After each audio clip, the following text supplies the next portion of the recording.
Откако еврокомесарот Јоханес Хан одби да се сретне со представниците на граѓанската иницијатива за заедничка Македонија, попладнево тие излегоа на протест пред седиштето на Европската Унија во Скопје. На протестот им се приклучија и вработените од фирмите на бизнисменот Сеат Кочан, за која е одредена мерка притвор и се бара со меѓународна потерница.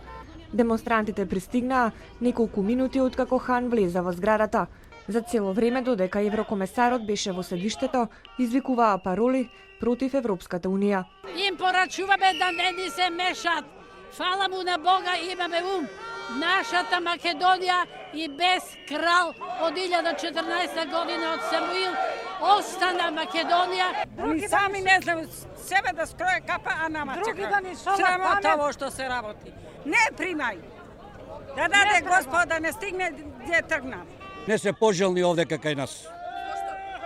Затоа што ја застапуваат тие се соросоиди.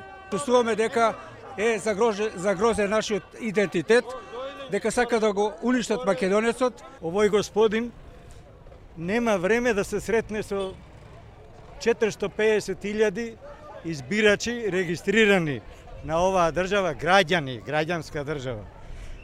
Трча да дојде да го види села со 3 пратеника. Демонстрантите ги обиколија речиси сите влезови на зградата со цел да го сретнат Хан и да му ги упатат пораките дека Европската Унија не треба да се меша во политиките на Македонија, но не успеаа да се сретнат и по околу час и половина си заминаа.